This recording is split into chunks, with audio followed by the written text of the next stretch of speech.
하나님의 말씀은 이사야서 66장 2절입니다. 나 여호와가 말하노라. 내 손이 이 모든 것을 지었으므로 그들이 생겼느니라.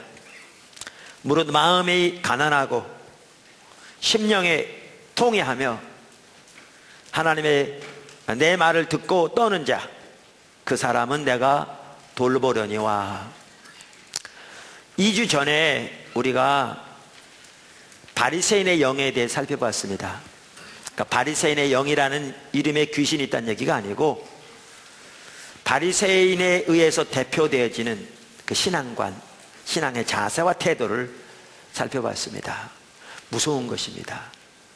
그 전형적인 특징이 다른 사람은 가르치되 자기는 가르치지 아니하는, 교리적으로는 뛰어날지 몰라도 그렇기 때문에 하나님과의 살아있는 교제 등 실제는 전혀 없는, 그러면 자기가 가지고 있는 그 작은 지식을 가지고 자기는 행치 않으면서 다른 사람을 판단하고 비판하는. 사실 이렇게 성도들 상담하다 보면 부모들이 그 바리새인의 무서운 영에 오염되어서 자기는 먼저 주님을 따라가지 않으면서 자기가 가지고 있는 기준으로 자녀들을 볶고 나무라하고 몰아가서 정말 자녀들의 삶 속에 엄청난 피해를 미치는, 너무나 많이 볼 수 있습니다. 사실 바리새인의 영은 치명적입니다. 그것에 오염되면 가정, 부부관계, 부모 자녀관계, 교회, 사회 정말 심각하게 결과를 가져옵니다. 그래서 우리가 지난주에는 그 바리새인의 영에서 우리가 벗어나려면 어떻게 해야 되나, 그러면서 가장 중요한 그 부분 중에 하나가 이사야서 66장 2절이 말하는 이 올바른 자세를 갖는 것이다. 이 자세를 가져야 바리새인의 영에서 벗어날 수 있을 뿐만 아니라 그 영에 넘어지지 않고 보다 근본적으로 하나님과 동행하는 올바른 신앙생활을 할 수 있다라는 부분을 살펴보았습니다. 오늘은 지난주에 이어서 그 중에서 이 세 가지 자세 중에서 하나님의 말씀 앞에 떠는 자세를 좀 살펴보기 원합니다. 그래서 하나님 앞에 정말 중요한 자세가 마음이 가난하고 심령에 통회하며 하나님의 말씀을 듣고 떠는 것인데, 오늘은 그 중에서 하나님의 말씀 앞에 떠는 삶 혹은 떠는 자세에 대해서 살펴보기 원합니다. 제가 이 말씀을 살펴보면서 이렇게 돌아볼 때에 포도나무 교회가 세워지고 오늘에 이르도록 이 바탕에 이게 있었습니다. 지금도 이게 있습니다. 그러니까 저는 우리 모든 포도나무 교회 지체들은 반드시 이 부분을 명백하게 이해하고 그 토대 위에 서야 된다고 저는 강력하게 이렇게 강조합니다. 포도나무 교회는 가끔 방문하신 분들이 계십니다. 예를 들면 포도나무 교회 등록하지 않고 한 주건, 많은 분들은 심지어 몇 년, 그러니까 몇 개월이건, 어떤 분들은 심지어 몇 년 동안 방문하신 분도 계십니다. 우리 모든 방문하는 분들을 환영합니다. 교회는 다 열려져 있으니까요. 그러나 방문하신 분들에 대해서는 제가 직접 영적 책임은 없기 때문에 그분들은 본인들이 스스로 알아서 하시겠지만, 여러분이 포도나무 교회 지체라면 여러분은 반드시 오늘 우리가 살펴보는 이 자세를 분명하게 이해하고 그것이 여러분의 모든 신앙의 토대에, 그 바탕에 깔려 있기를 간절히 축원하고 기도합니다. 자, 그래서 오늘은 하나님의 말씀 앞에 떠는 삶 내지 떠는 자세를 살펴볼 텐데, 이걸 다른 말로 하면 말씀에 의한 삶입니다. 그래서 제가 쓴 십자가 복음 책에 보면 말씀에 의한 삶이라는 한 단원이 있습니다. 좀 더 자세하게 알기 원하시면 그 책, 그 단원을 다시 한번 복습하시고요, 또 예배 회복 책을 보시면 그것을 예배와 적용하면서 그것이 어떻게 적용될 수 있는지 제가 다루게 됐습니다. 그러니까 그 부분도 같이 보시면 도움이 되실 줄 믿습니다. 오늘 아침에는 제가 그걸 요약해서 이 부분을 살펴보기 원하는데, 왜 이 부분을 더욱더 살펴보려고 하느냐 하면, 제가 어제 중보기도 하면서도 그렇고 한시타임에 하나님께서 우리 가운데 우리가 더 자라나야 할 부분 중에 하나가 이제 성령에 의한 삶입니다. 성령과의 교제 가운데 사는 삶, 성령님의 운행하심 우리 가운데 더 놀랍게 나타나는 삶. 그래서 그런 부분을 이제 좀 더 이렇게 살펴보려고 합니다. 먼저 우리가 우리의 삶을 이렇게 다루다가 지금 일이 돌아가는데, 그것이 삶과도 연결되어지죠, 당연히. 그런데 그것이 성령에 의한 삶이건 그것이 믿음에 의한 삶이건 그것이 어떠한 삶이건 반드시 그 바탕에 뭐가 깔려 있느냐 하면 이 말씀에 의한 삶이 깔려 있습니다. 그러니까 말씀에 의한 삶이 되지 않으면 우리 올바른 신앙생활을 못합니다. 우리가 왜 이렇게 오늘날 예배를 드리느냐, 그 바탕에 이 말씀에 의한 삶이 깔려 있습니다. 우리가 사역을 감당하다 왜 이렇게 사역을 하느냐, 말씀에 의한 삶이 깔려 있습니다. 그러니까 우리가 하는 그 모든 그 바탕에 이게 깔려 있습니다. 이게 겉으로 드러나지 않을지 모르지만 그 바탕에, 그 사고에, 그 가치에, 이게 토대에 놓여 있습니다. 그래서 이 토대는 너무나 중요한 토대입니다. 그래서 우리 모두가 그 토대를 공유하고 반드시 그 토대 위에 우리 모두가 서기를 간절히 소원합니다. 그래야 포도나무 교회가 지속적으로 하나님의 기뻐하신 교회로 이렇게 나아갈 수 있을 줄로 믿습니다. 근데 이 말씀에 한 삶인데, 오늘은 그것을 하나님의 말씀 앞에 떠는 삶 이렇게 표현했는데, 이거를 크게 나누면 두 가지로 나눌 수 있습니다. 크게 나누면 두 가지로 나눌 수 있습니다.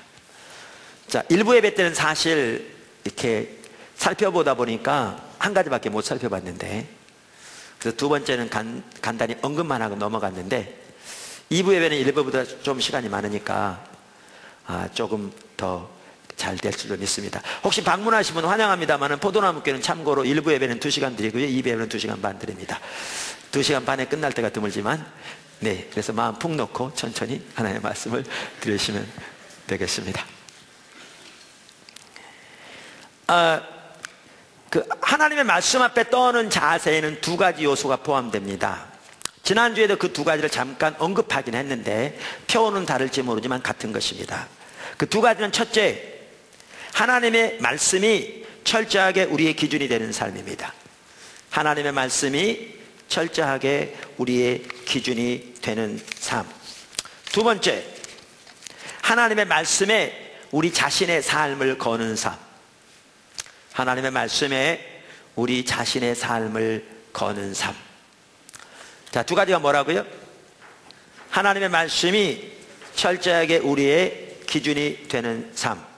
두 번째는 하나님의 말씀에 우리 자신의 삶을 거는 삶. 자, 하나하나 살펴보겠습니다.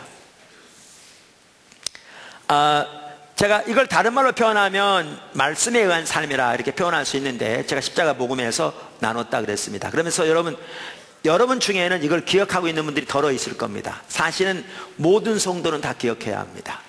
우리 지체라면 최소한. 근데 제가 보기에는 기억하고 있는 분들은 30%가 채 안 되지 않을까, 제 추측에 싶습니다. 제가 말씀에 의한 삶을 살려면 반드시 세 가지가 돼야 한다. 그래야 진정한 의미의 말씀에 의한 삶이 될 수 있다. 이렇게 십자가 복음책에서 말했는데, 그 세 가지가 뭔지 기억하고 있는 분 한번 손 들어보실래요? 말 안 해도 돼요. 기억하고 있는 분 손 들어보세요. 손 들어보세요. 괜찮아요? 괜찮아요? 그러면 안 되잖아요. 뭔지 잘 모르겠다고요. 그럼 그 중에 한 가지 말씀드릴게요. 말씀에 의한 삶이 진정으로 되려면, 첫째는 하나님의 말씀이 우리의 신학과 우리의 삶과 사역을 위한 기준이, 삶 모두의 기준이 되는 삶이 되어야 한다. 이렇게 말씀드렸어요. 이제 기억나십니까? 그럼 두 번째가 뭐죠? 하나님이 말씀하신 그대로의, 그러니까 하나님이 말씀하신 의도, 의미, 목적 그대로의 말씀이 우리 생명이 되는 삶. 세 번째, 신학의 출처를 위한 네 가지 올바른 순서 위에 서는 삶. 뭔 얘기요?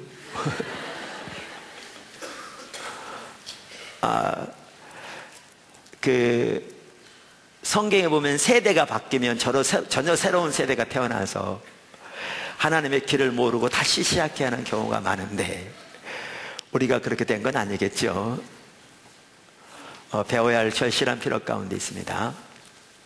자, 이렇게 세 가지를 말씀드렸는데 제가 이제 하나하나 말씀드리겠습니다. 자, 하나님의 말씀이 철저하게 우리의 기준이 되는 삶이 되기 위해서는요, 아까 말한 그 세 가지 중에 여기서 두 가지가 아주 필수입니다. 그 중에 하나가 뭐라고요? 하나님의 말씀이 우리의 신학과 우리의 삶과 우리의 사역 모두를 위한 기준이 되는 삶. 아멘. 뭐의 기준이 된다고요? 신학과 삶과 사역 모두의 기준이 되는 삶. 제가 처음에는 이거를 우리의 신앙과 우리의 삶과 우리의 사역을 위한 기준이 되는 삶 이렇게 말했어요. 그러다 나중에 제가 신학으로 바꿨어요. 그랬더니 어떤 분이 그러더라고요. 신앙이라고 그러면 더 좋을 텐데 그러더라고요. 근데 제가 이게 고민이에요. 언어를 쓸 때 쉽지 않잖아요. 왜 신학이라고 바꾼 줄 아세요? 우리의 신앙과 그러면 신앙이란 말에는 이걸 다 포함한 게 신앙입니다. 우리의 신앙은요, 우리의 삶, 우리의 예배, 우리의 사역, 이 모든 걸 포함한 게 신앙입니다. 신앙입니다. 그래서 제가 그거를 신학과 삶과 사역을 위한 기준이 되는 삶 이렇게 바꿨습니다. 미국 침례교단에서 나온 미남 침례교단하고 미남 침례교단이 미국에서는 제일 큰 교단입니다. 개신교 중에서는 제일 큰 교단이고요. 그래서 세계적으로 보면 오순절과 침례교가 양대 산맥이죠. 네. 그런데 개신교 중에서는요. 그런데 저는 미남 침례교단과 기독교 한국 침례교는 자매교단입니다. 그러니까 서로 이렇게 많이 협조합니다. 그래서 저는 사실 미남 침례교단 신학교를 나왔고 미남 침례교단에서 안수를 받았는데 지금은 기독교 한국 침례에 속해져 그냥 받아주거든요. 같은 형제교단이니까. 그래서 그 미남 침례교단에서 낸 그들이 믿는 신앙을 이렇게 요약해 놓은 Baptist Faith and Message라고 있는데 거기에 보면 어떻게 표현되냐 이렇게 표현되어 있어요. 성경은 우리의 Faith and Practice, 신앙과 실천을 위한 기준이다 이렇게 되어 있어요. 신앙과 실천을 위한 기준이다. 같은 말을 저는 지금 아까 뭐라고 표현했냐면 신학과 삶과 사역을 위한 기준이다 이렇게 말한 거죠. 이해하시겠죠? 자, 그러면 제가 아까 뭐라고 말씀드렸냐면 하나님의 말씀이 철저하게 우리의 기준이 되는 삶이 말씀이 한 삶이요, 하나님의 말씀 앞에 떠오는 자세는 이게 포함되는데 진정한 의미에서 하나님의 말씀이 철저하게 우리 기준이 되려면 하나님의 말씀이 우리의 신학뿐만 아니라 우리의 삶과 사역을 위한 기준도 돼야 한다는 겁니다. 당연한 얘기죠. 그걸 당연한 얘기를 뭐 때문에 하느냐 이렇게 말할 수 있는데요. 여러분 오늘날 이게 문제입니다. 사실 그래요. 오늘 제가 설교하고자 한 내용이요, 여러분 들었을 때 모르는 분 아무도 없어요. 다 알아. 또 그 설교하냐? 문제는 그렇게 안 사는 사람이 대부분이에요. 이게 문제인 거죠. 자, 보세요. 오늘날 적지 않은 분들이 말씀을 강조합니다. 여러분 말씀은 강조해야 합니다. 제가 말씀은 매우 많이 강조하잖아요. 말씀은 강조해야 합니다.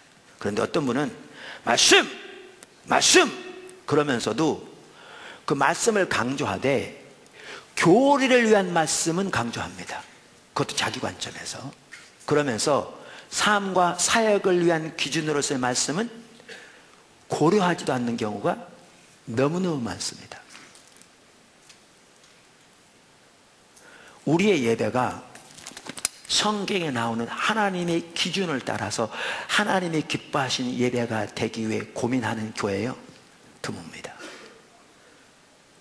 많지 않아요. 진짜 많지 않습니다.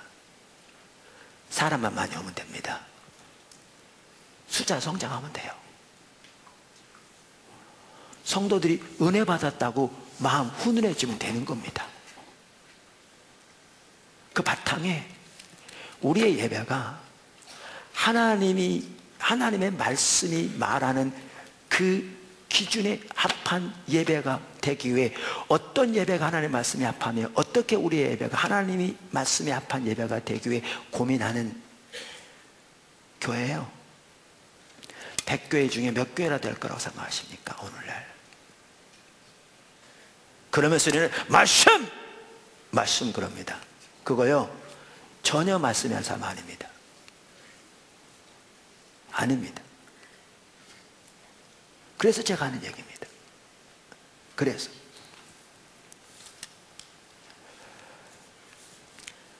하나님과의 친밀한 교제에서 떠나면 우리가 이미 살펴본 것처럼 우리는 하나님의 법을 버리게 돼 있습니다. 근데 법을 버린다는 말이 우리가 이미 살펴본 것처럼 교리적으로 버린다는 말이 아닙니다. 이론적으로 버린다는 말이 아닙니다. 지식적으로 버린다는 말이 아닙니다. 바리새인처럼 교리는 매우 정통할 수 있고 누구보다 하나님의 말씀을 잘할 수 있는데 하나님과 친밀한 교제에 떠나면 신앙의 본질에 떠나면 삶은 행동은 하나님의 법을 버리게 되어 있습니다. 그걸 성경은 하나님의 법을 버린다고 말합니다. 그리고 이렇게 되어지면 교리를 위해서는 그것도 자기 관점에서 말씀 강조할지 몰라도 삶과 사역, 예배 등 우리 신앙의 전반에 대한 하나님의 기준으로서의 말씀은 전혀 고려하지 않는 이렇게 되어버립니다. 그럼 본인은 말씀을 얘기하지만 하나님은 하나님의 관점에서는 하나님의 말씀을 버리는 것이죠. 그래서 제가 이렇게 표현하는 겁니다.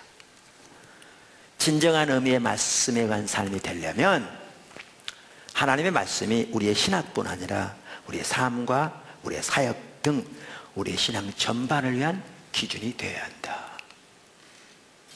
아멘.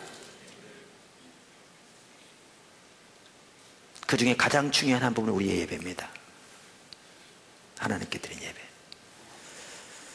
믿으십니까? 네. 이 부분은 사실 근데 쉬운 부분입니다. 설명하기는. 이제 그대로 사는 게 관건인데요. 설명하기 쉽습니다. 근데 또 하나 있습니다.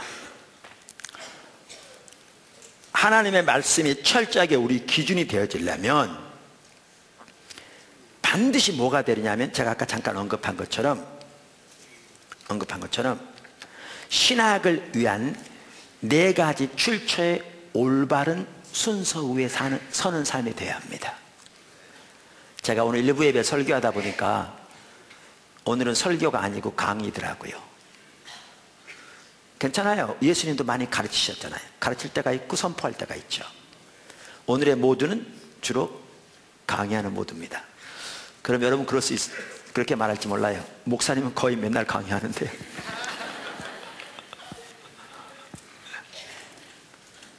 자, 아까 뭐라고요? 진정한 의미의 성경이 우리의 기준이 되는 사람이 되려면 신학의 4가지 출처의 올바른 순서 위에 서는 삶이 되어야 한다 그랬어요. 그랬죠? 자, 그럼 이게 그 말이 뭐냐? 네. 자, 신학자들이 일반적으로 우리 아까 선교사님도 계신데 신학 박사학위 받은 계신데 신학자들이 일반적으로 신학의 출처를 4가지로 말합니다. 이 신학이란 말은 하나님에 관한 학문을 신학이라고 합니다. 그러니까 우리가 하나님에 관해서 어떻게 알 수 있느냐, 어떤 자료에서 하나님에 관해서 알 수 있느냐, 어떤 자료를 통해서 출처를 통해서 하나님에 관해서 알 수 있느냐. 그래서 신학의 4가지 출처를 4가지로 말합니다. 그 4가지가 뭐냐면 성경, 전통, 이성, 경험입니다.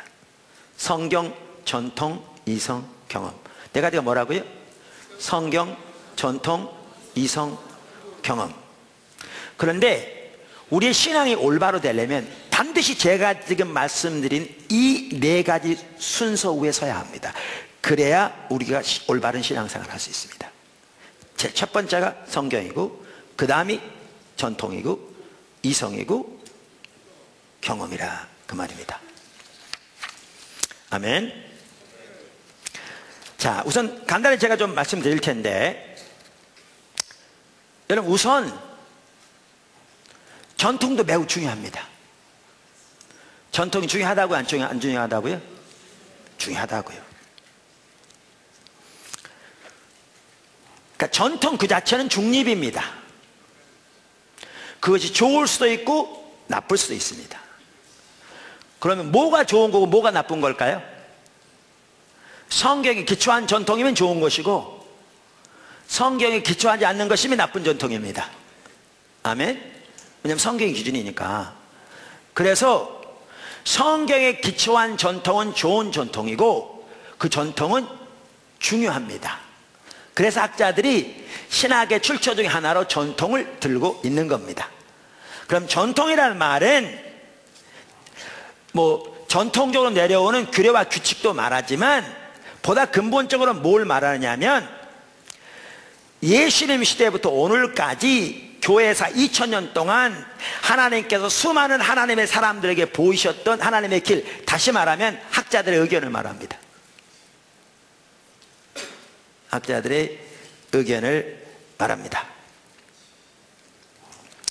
어떤 그 신학 박사, 그 독일에서 박사학위 받은 분 저번에 와서 여기서 얘기하셨죠?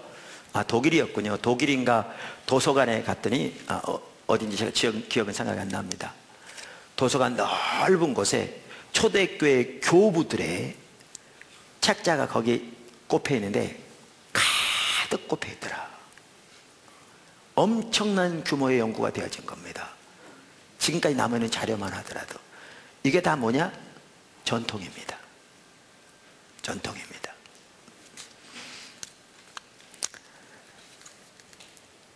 그래서 예를 들면 삼위일체, 여러분 성경에 보면 하나님이 삼위일체 하나님이신 걸 알 수 있어요. 그래 안 그래요? 알 수 있어요. 성경에 보면 하나님은 삼위일체 하나님인 걸 알 수 있습니다. 그런데 하나님이 삼위일체라는 그 용어는 전통에서 나온 겁니다. 왜? 성경에는 삼위일체라는 용어는 없습니다. 그러니까 이러한 전통은 매우 소중한 전통입니다. 성경에 기초한. 할렐루야? 네. 그러니까 전통이 삼위일체 하나님을 만들었다는 게 아니고 성경에 보면 하나님은 삼위일체 하나님인 걸 알 수 있는데 그 삼위일체라는 용어는 전통에서 나온 것이라 그 말입니다. 아멘. 네. 그래서 교회 역사만 하더라도 지난 2000년 동안 하나님은 수많은 하나님의 사람들에게 구원의 교리, 믿음의 한 삶, 은혜의 한 삶, 성령의 한 삶 등 성경에 토대한 하나님의 위대한 진리들을 깨닫게 하셨습니다. 그리고 그 진리들은 우리가 하나님에 관해서 올바로 아는 데 있어서 없어서는 안 될 보물창고와 같은 소중한 것들입니다. 아멘. 그래서 전통이 중요합니다.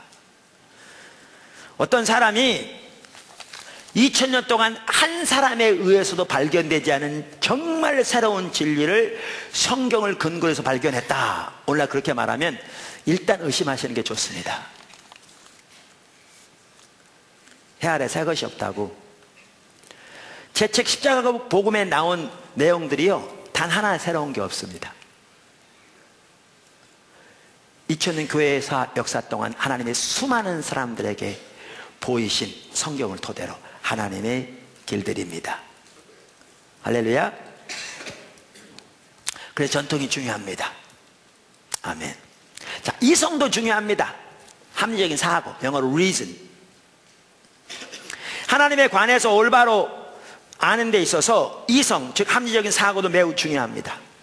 하나님은 합리적인 분이시며 우리에게 합리적인 사고를 주셨습니다. 뿐만 아니라 기독교 진리는 합리적인 진리입니다. 여러분, 우리 기독교는 종교가 아닙니다. 하나님과의, 천지를 창조하신 인격체이신 살아계신 하나님과의 살아있는 교제입니다. 그런데 구태 세상적인 용어로 그렇게 표현한다면 세상의 어떠한 종교보다 합리적인 종교가 기독교입니다. 당연히 하나님을 전제로 한, 하나님의 존재를 전제로 한 합리적인 사고입니다. 여러분, 이번 지난주에 NWWC 중고등부 대학 청년부 정말 귀한 시간이 있었는데요. 청년부, 그 전주에는 아동부 중고등부 참 귀한 시간들이었죠. 많은 분들이 오셔서 섬기고 좋은 시간 가졌는데 그때도 나눴지만 여러분, 하나님이 계시다고 말하는 것이 훨씬 합리적입니다. 하나님이 안 계신다고 말하는 것보다. 뭔 얘기냐면요, 하나님이 창조주가 계시지 않고 그러면 이 세상에 눈에 보이는 모든 것들이 사람을 포함해서 시간이 오래 지나니까 우연히 생겼다고 말하는 건데 이건 정말 말도 안 되는 비합리적인 것입니다. 이 건물 하나를 지어더라도요, 설계한 사람이 있고요, 그 설계도를 따라 정확하게 만든 사람이 있어 건물이 생긴 겁니다. 이거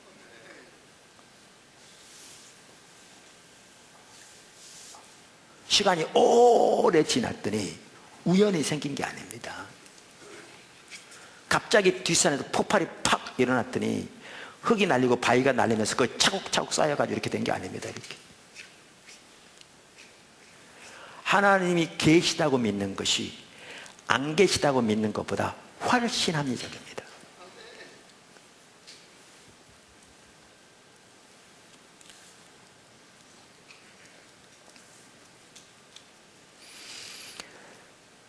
그래서 이렇게 합리적인데, 그래서 우리 합리적인 사고는 하나님의 길을 발견하는 것, 하나님의 뜻을 발견하는 것 등에 있어서 우리 신앙의 모든 면에 있어서 매우 중요한 요소입니다. 그래서 합리적인 사고도 중요합니다. 할렐루야. 체험도 중요합니다. 체험도, 경험도 중요합니다. 왜 중요하느냐? 우리 신앙은 실제이기 때문에 중요합니다. 여러분, 우리 신앙은 단순한 교리가 아닙니다.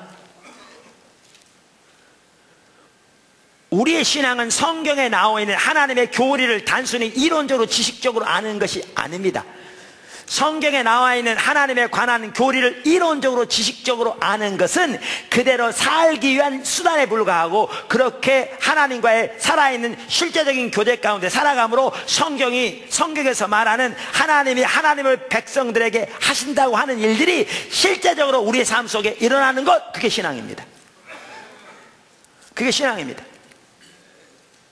성경에 나오는 하나님의 사람들, 아브라함, 이삭, 야곱, 모세, 여호수아, 사무엘, 다윗, 예수님은 더 말할 것도 없고 베드로, 바울, 아무나 살펴보세요. 그들이 성경에 나오는 하나님에 관한 교리를 그저 잘 믿고 하나님이 계신다고 인정하고 그걸 지식적으로 동의하고, 그래 하나님 말씀 여기 나온 대로 잘 열심히 살아가면 하나님 복 주겠지, 이렇게 살아가지 않았습니다. 여기 보세요. 어느 누구도 그렇게 살지 않았습니다. 그들은 그 말씀의 토대 위에 살아가되 이 성경에 말하는 살아계신 하나님과의 실제적인 교제 가운데 살아갔습니다. 그리고 성경에 기록된 내용들은 살아계신 하나님이 실제적으로 그들의 삶 속에 어떻게 일하시고 그들을 통해 어떤 하나님의 일들을 이루셨는가를 기록하고 있는 책이 이 책입니다.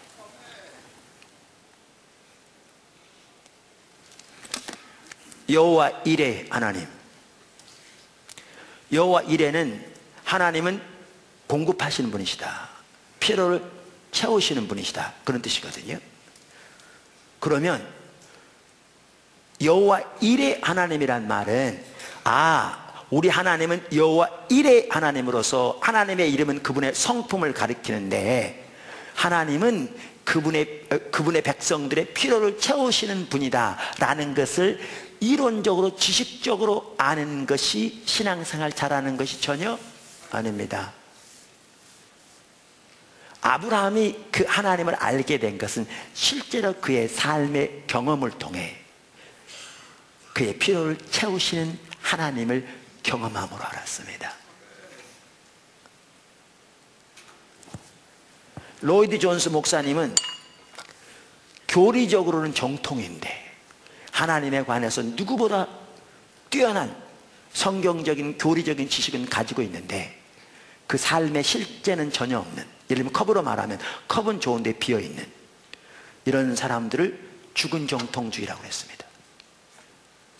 그러면서 그분은 말하기를 죽은 정통주의는 기독교 역사에서 이단만큼 나쁜 것이다. 이단은 교리가 잘못된 겁니다. 근데 바리새인들은 교리가 정통이었습니다. 마태복음 23장 2절을 보면 알 수 있습니다. 그런데 죽은 정통주의는 교리가 정통일지 모르지만 비어있는 겁니다. 실제는 없는 거죠. 껍데기만 있는 거죠. 이론만 있는 거죠. 성경적인 지식만 있는 거죠. 그러니까 왜 이단만큼이나 나쁜 것이냐? 그분 표현하기를 totally orthodox, 전적으로 정통인데 totally useless, 전적으로 쓸모없는. 그러니까 체험 중요합니다. 어떤 분은 제가 체험을 얘기하면 이렇게 말합니다. 목사님은 체험을 중요하시나요? 중요시 여기시나요? 말씀을 중요시 여기셔야죠. 저는 체험을 중요시 여긴 사람은 아닙니다. 근데 아까도 말씀드린 대로 체험은 중요합니다. 말씀만 강조하면서 그 성경이 말하는 하나님과의 실제적인 삶의 교제와 그분의 운행하시는 열매가 전혀 없다면 그 신앙은 껍데기입니다. 쓸모없는 겁니다. 전적으로 정통일지 모르지만 전적으로 쓸모없는 겁니다. 자, 그래서 전통, 그 다음에 이성, 그 다음에 체험, 중요하다고요? 안 중요하다고요? 중요합니다. 근데 아까 제가 뭐라고 말씀드렸냐면 중요한데 반드시 올바른 순서 위에 있어야 한다고 그랬어요. 그 올바른 순서가 뭐라고요? 성경, 전통, 이성, 경험. 문제는 언제 생기냐면 이게 거꾸로 되면 문제 생깁니다. 예를 들면 경험이 성경보다 위에 가버리면 그게 신비주의입니다. 그게 잘못된 겁니다. 우리가 하나님을 우리 삶에서 경험하는 것, 혹은 때로는 그 신비적인 현상일 수도 있죠. 그러면 그걸 신비주의 그런 사람이 있는데, 여러분 성경 보십시오. 성경은 하나님의 사람들은 놀라운 신비한 삶을 살았습니다. 그러한 것을 다 빼버린다면 성경 몇 장 남지도 않아요. 다 찢어버린다면. 그러니까 살아계신 하나님을 경험하는 자체가 신비한 삶이 아닙니다. 그런 의미에서는 우리 신앙은 신비한 삶인 거죠. 그럼 뭐가 신비주의냐? 체험이 말씀 위로 가버리면 그게 신비주의입니다. 자기가 체험한 하나님만 믿고 말씀을 볼 때에도 자기가 체험한 식으로 말씀을 갖다 붙이고 자기가 체험한 것을 말씀으로 검증되고 판단되어서 그 말씀의 토대에서 자기가 경험한 것을 이렇게 조정하여 분별하는 이러한 자세도 없는, 이렇게 돼버리면 이게 신비주의입니다. 그리고 그렇게 가버리면 신앙 잘못됩니다. 체험이 말씀 위로 갈 때 그게 잘못된 겁니다. 아멘. 합리적인 사고 너무 중요한데요, 합리적인 사고와 말씀 위로 갈 때 그게 자유주의입니다. 그러니까 자유주의는 성경을 볼 때 모든 것을 합리적인 사고의 관점에서 봅니다. 합리적인 사고를 안 맞으면 다 버리는 거죠. 그래서 그건 신하라 이렇게 하는 거예요. 어떻게 홍해가 갈라지냐, 그 말 같은 소리 해야지. 그 바다가 갈라진 게 아니고 얕은 갈대숲을 지난 거야. 그렇게 하는 거죠. 동정녀가 어떻게 탄생하냐? 아니, 결혼 안 한 여자 몸에서 어떻게 애가 태어났냐? 그거는 신화야. 이렇게 가버리는 게 그게 자유주의입니다. 우리 조직신학 교수님이 그러더라고요. 신학이 대학에서 하나의 과목으로 가르쳐지면서 신앙이 자유화됐다. 무슨 말이냐? 대학 교육의 모든 기초는 리즌입니다. 리즌, 합리적인 사고, 경영학, 정치학, 철학, 물리학, 모든 토대가 뭐냐? 합리적인 사고입니다. 그런데 대학에서 하나의 학문으로서 신학이 가르쳐지다 보니까 이 신학을 합리적인 사고의 토대로 보는 거죠. 합리적인 사고에 안 맞으면 다 잘라내는 겁니다. 그러니까 신하다, 이거는 꾸며낸 거다, 다 잘라내는 거죠. 그게 자유주의입니다. 근데 아까 제가 말씀드렸잖아요. 하나님이 살아계시다고 믿는 것이 하나님이 없다고 믿는 것보다 훨씬 합리적입니다. 분명한 사실입니다. 훨씬 합리적입니다. 그리고 하나님이 살아계시고 성경에 말하는 대로 하나님의 아들을 이 땅에 보내시면 동정탕성은 간단합니다. 당연한 얘기입니다.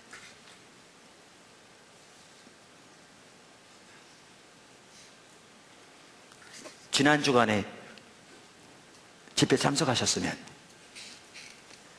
아셨을 텐데. 그래서 합리적인 사고가 성경 위로 가면 이게 문제가 됩니다. 사실 근데 이 부분들은 쉽습니다. 오늘 우리나라의 보수 정통 교단에서는 장로교건 감리교건 어디건 이런 게 별로 문제가 안 됩니다. 보수 정통 교단에서는. 그런데 문제는 사실 가장 어려운 중에 하나는 이 전통과 관련됩니다. 전통과 관련됩니다. 아까 제가 뭐라고 말씀드렸습니까? 전통이 중요합니까? 안 중요합니까? 중요합니다. 좋은 전통은 매우 중요하다 그랬습니다. 그런데 전통이 아무리 중요할지 몰라도 전통보다 뭐가 위에 있어야 합니까? 성경이 위에 있어야 합니다. 다시 말하면 전통이 성경 위로 가서 전통의 토대 위에서 성경을 해석하기 시작하면 이제 문제가 발생하기 시작합니다. 제 책에 보면 정성욱 교수의 말을 제가 인용해 놨거든요. 한 번은 신문을 보는데 기독교 계통의 신문에 이분의 기사가 났는데 그분이 한 말이 인용돼 있더라고요. 근데 이 말이 나와서 제가 참 제대로 이분이 말했다. 제가 왜 그분을 일부러 거기다 썼느냐면요, 다 이건 얘기하는 바입니다, 학자들이. 근데 왜 그분의 얘기를 썼냐면 이분이 장로구 목사님이고요, 이분이 대학원 박사학위 모두 칼빈을 연구해서 박사학위를 받은 칼빈 칼빈 박사예요. 제가 그래서 그분 얘기를 일부러 인용했어요. 지금 미국 덴버 신학교의 조직신학을 가르치고 있는 교수인데요, 한국분이죠. 그분이 이렇게 말했어요. 오늘날 신학자의 주장이, 이 말은 오늘날 뿐만 아닙니다. 2000년 교회 역사에도 마찬가지예요.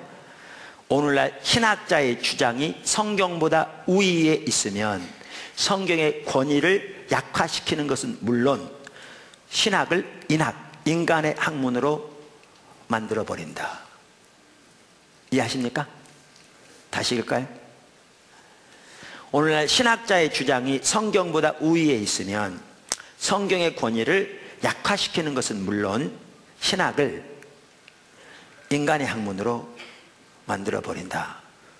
그러면 이 신학자 중에는 2000년 동안 있었던 귀한 신학자들 다 포함된다니까요. 예를 들면 칼빈, 귀한 신학자였습니다.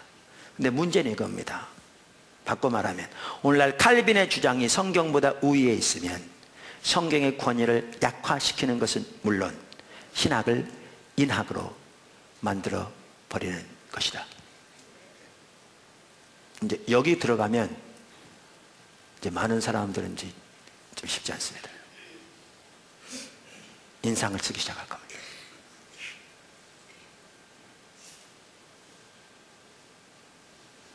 자, 읽어보겠습니다. 그는 계속 말하기를 우리의 신앙이 신학자의 주장보다 하나님의 말씀에 기초해야 하며, 믿으십니까? 모든 신학적 주장들이 성경에 근거한 것인지 성경으로 지지할 수 있는지 검증될 수 있어야 한다. 할렐루야.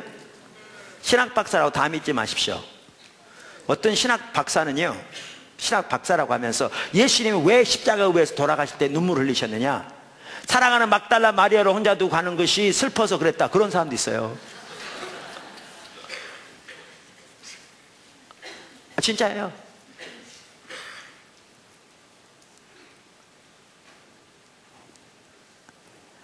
그러니까 학위를 가지고 있다고 다 믿는 게 아닙니다. 그리고 여러 사람이 똑같이 말한다고 해서 그것이 정답도 아닙니다. 다시 한번 읽겠습니다. 우리의 신앙이 신학자의 주장보다 하나님의 말씀에 기초해야 하며 모든 신학적 주장들이 성경에 근거한 것인지 성경으로 지지할 수 있는 것인지 검증될 수 있어야 한다. 아멘? 네, 저도 확실하게 그렇게 믿습니다. 그러면서 계속 이렇게 얘기합니다. 교회의 비성경적인 전통들, 잘 드십시오. 교회의 비성경적인 전통들, 즉 다운표 장로들의 유전에 대해서도 분명하게 성경적으로 분석, 비평하고 대안을 제시해야 한다. 이제 이 부분이 아주 중요한 부분입니다. 오늘날 우리 관점에서. 그러니까 교회의 비성경적인 전통들, 즉 장로들의 유전에 대해서도 분명하게 성경적으로 분석, 비평하고 대안을 제시해야 한다. 아멘. 그래서 웨스터민스터 신앙 고백을 보아도요 1장 10항에 이렇게 말합니다. 신앙 문제의 모든 논란을 결정하고 종교회의의 모든 결정과 옛 저자들의 의견과, 학자들을 말하는 거죠, 인간의 교훈과 개인적인 영들을 시험할 때 최종 선고를 내리는 최후의 재판관은 오직 성경 안에서 말씀하시는 성령님 뿐이다. 성경이 기준이다, 그 말입니다. 성경이 헌법입니다. 아멘. 최고의 법입니다. 그러니까 다른 많은 하급법들이 있지만 그 헌법이 안 맞으면 다 무효거든요. 그러니까 이 네 가지 출처가 있는데 이 네 가지 출처의 순서가 올바로 돼야 한다. 그러니까 성경이 모든 네 가지 출처에 위에 있어야 한다. 그래서 아까 지금 말씀드린 그 네 가지 출처의 올바른 순서에 서야, 그래야 우리가 진정한 의미의 말씀이 한 삶, 하나님의 말씀이 우리의 삶의 기준이 되어야지, 우리의 모든 신앙의 기준이 되어지는 삶을 살 수 있다, 이렇게 말씀드렸습니다. 아멘. 여기까지 다 이해하시죠? 이해하시죠? 여기까지 이해하기 쉬운데요, 이제 문제는 그렇게 쉽지 않아요. 그렇게 쉬울 것 같으면 내가 뭐 때문에 열을 내면서 이렇게 말하겠습니까? 그렇게 쉽지 않아요. 문제는 이거예요. 우리가 말로는 이렇게 말하고 생각은 이렇게 하면서 행동은 전혀 다를게요. 이게 문제예요. 여러분, 절대로 적지 않은 성도들이 그렇게 합니다. 제가 오늘 포도나무 교회는 반드시 모든 성도들이 이 관점을 가지고 있어야 한다 그랬어요. 우리 지체들 중에서 신학 지금 박사하고 공부하고 계신 분도 계시고, 석사학위 공부하고 계신 분도 계시고, 신학을 나온 분도 계시고, 하고 있는 분도 있고 그래요. 지체들 중에도. 자, 그런데 제가 신학적으로 틀리면 가만히 있겠습니까? 당장 쫓아오겠죠. 근데 문제는 이겁니다. 제가 이렇게 말씀드렸는데, 아까도 말씀드린 대로 이 전통이 이렇게 중요한데, 이 모든 것이 성경에 의해서 검증되고 판단되고 분별돼야 되는데, 문제는 이 전통이 성경 위로 가면 심각한 문제가 됩니다. 심각한 문제가 됩니다.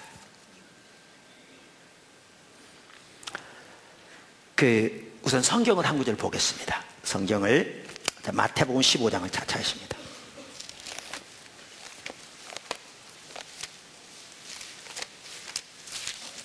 마태복음 15장, 여기에 보시면 예수님께서 바리새인들의 예배에 대해서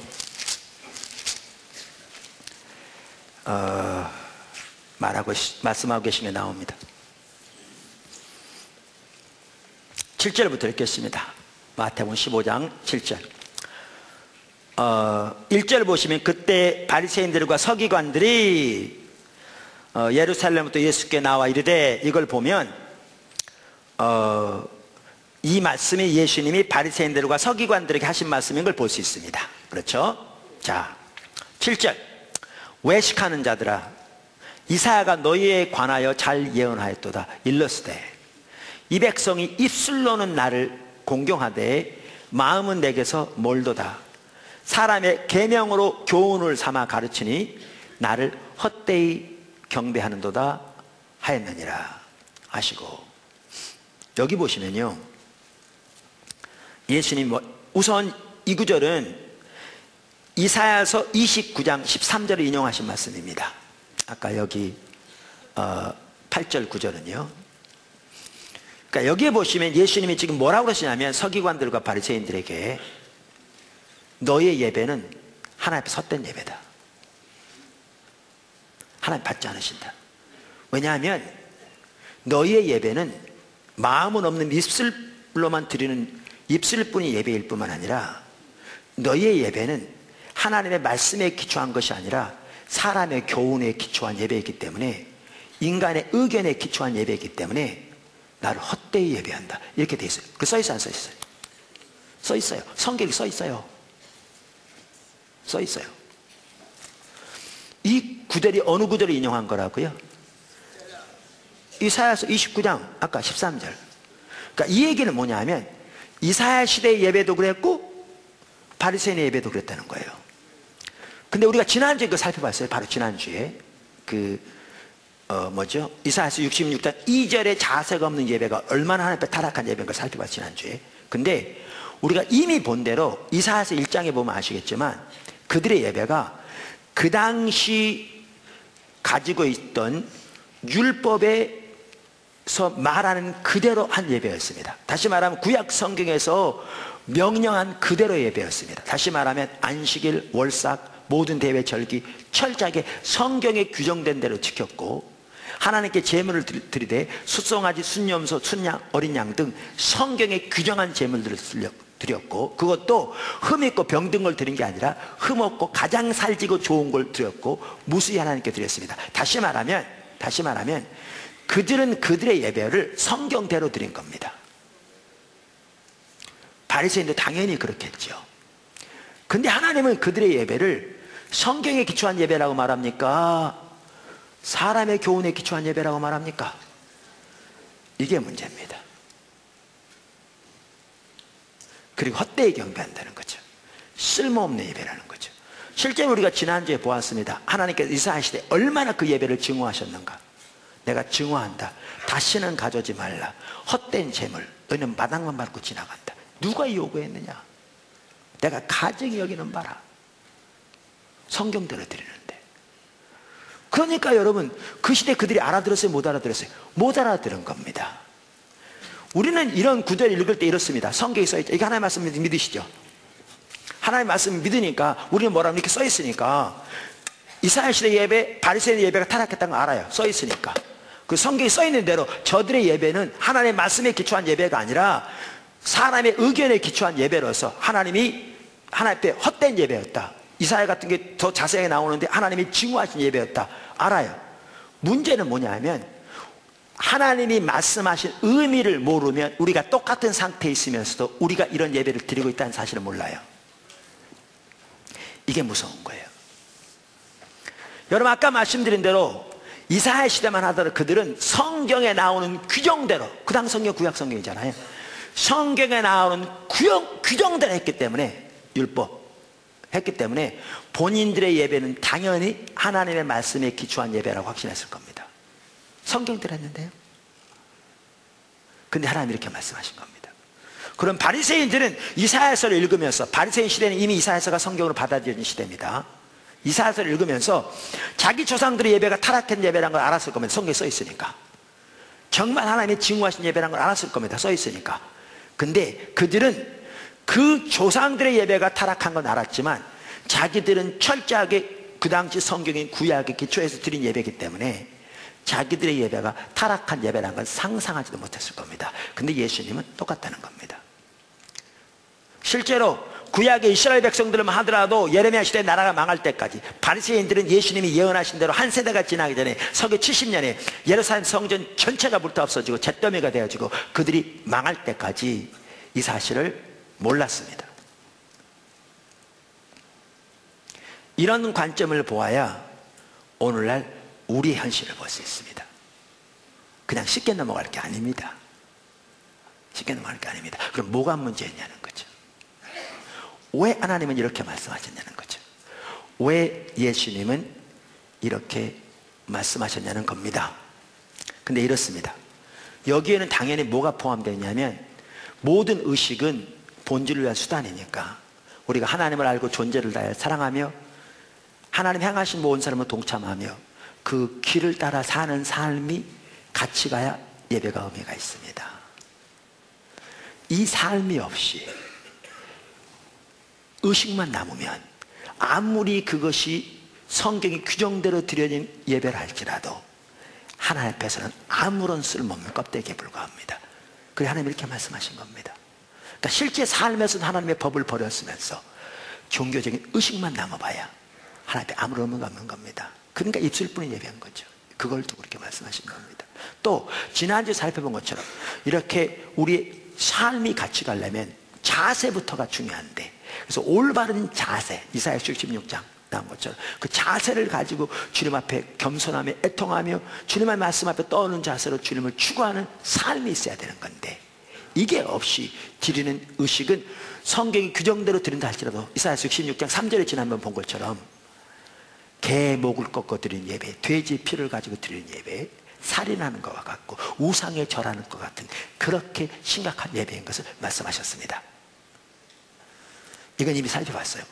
제가 오늘 살펴보고자 하는 게 뭐냐면요, 저들은 성경대로 했는데 왜 하나님은 저들에게 하나님의 말씀이 아니라 사람의 의견에 기초한 예배라고 말하고 있냐, 그 말이에요. 이걸 살펴보려고 하는 겁니다. 그럼 이걸 보려면 뭘 하냐면요, 전통이 성경 위로 가면 이렇게 됩니다. 전통이 성경 위로 가면 이렇게 됩니다. 이렇게 됩니다. 자, 보십시오. 전통은요, 전통은 그 자체는 중립입니다. 그 자체가 나쁜 것도 아니고 좋은 것도 아닙니다. 그러니까 성경에 합한 전통은 좋은 겁니다. 성경에 합하지 않는 전통은 나쁜 겁니다. 근데 여러분, 전통은 이게 있습니다. 전통에 집착하기 시작하면 전통이 도구마가 됩니다. 잘 들으세요. 전통이 도구마가 됩니다. 파워를 갖기 시작합니다. 능력을 갖기 시작합니다. 그래서 전통이 도구마가 되어지면 전통과 성경의 구분이 사라집니다. 무서운 얘기입니다. 다시 말합니다. 사람들이 전통에 집착하게 되면 전통이 도구마가 됩니다. 전통이 힘을 얻기 시작합니다. 그렇게 되어지면 전통은 성경과 구분이 되지 않습니다. 다른 말로 표현하면 전통이 성경화됩니다. 근데 이게 한꺼번에 되어진 게 아니고 여러 기간에 걸쳐서 지속적으로 되어 온 것이기 때문에 그렇게 된지도 모릅니다. 문제는 이따 볼 텐데, 이렇게 되어버리면 가장 심각한 문제 중에 하나가 하나님의 성령을 소멸하게 됩니다. 이게 무서운 겁니다. 하나님의 성령을 소멸하게 됩니다. 제가 이제 살펴보겠습니다.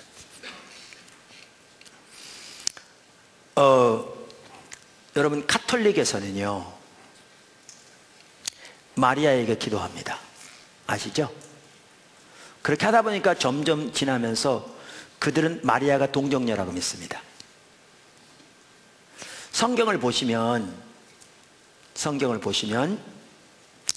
예수님이 동정녀 탄생했고, 예수님의 동생들, 엄격한 의미의 동생은 아닌데 성경에 나온 동생들은 마리아와 요셉 사이에 태어난 정상적인 아이들입니다.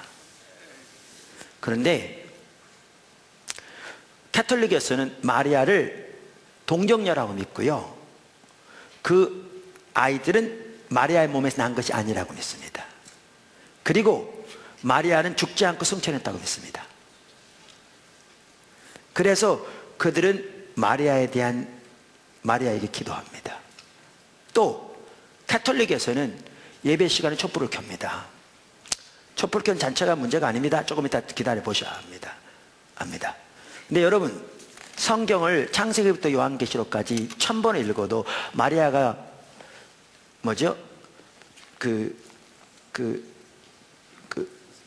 동정이었다, 전혀 안 나와 있습니다.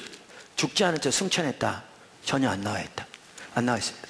마리아에게 기도하는 것이 성경적이다. 전혀 어디에도 없습니다. 여러분 성경 1000번 읽어도 10,000번 읽어도 없습니다.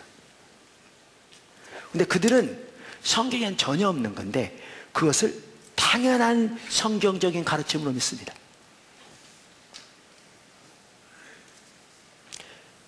어떤 성경의 권위 못지않은 권위를 받아들입니다. 왜요?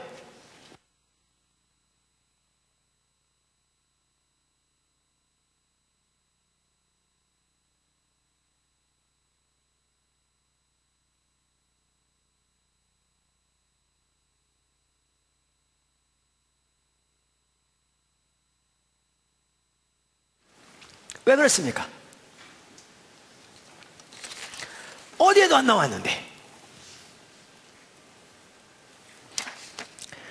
왜 그러냐면 전통으로 내려오면서 전통이 점점 굳어지기 시작하면서 1545년 트렌트 회의에서 카운슬 오브 트렌트에서 그것이 성경과 같은 것을 받아들여졌습니다. 성경화된 겁니다. 그래서 전통은 집착하면 도구마가 되고요, 도구마는 강력한 파워를 가지고 있어서 나중에는 성경과 전통의 구분이 없어지게 됩니다. 그러니까 가톨릭 신자들에게 왜 마리아에게 기도하냐, 아까도 말한 대로 마리아가 동정이냐 죽지 않고 승천했느냐 물으면 그들은 그것이 당연한 성경적인 가르침이라고 믿습니다.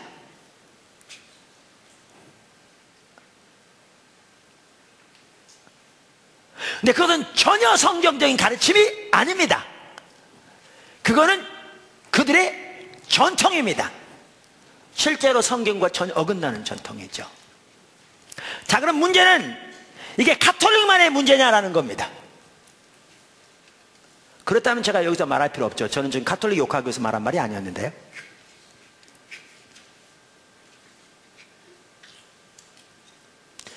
그럼 이게 가톨릭만의 문제냐는 거죠. 가톨릭만의 문제냐? 아닙니다. 아닙니다. 제가 먼저 성경에 나오는 아까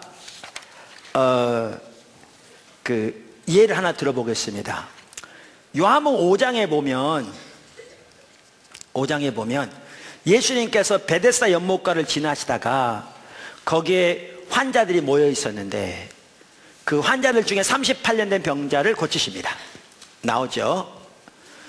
그 당시 전설이 있었는데 그 베데스다 연못이 동하면 천사가 내려왔다는 사인이고 그때 가장 먼저 거기에 들어가면 낫는다는 전설이 있었습니다. 그 전설이 사실을 확인할 길은 없는데 그 전설이 있었던 건 분명하고요. 그래서 수많은 환자들이 있었습니다. 중증 환자들이 많았던 것 같습니다.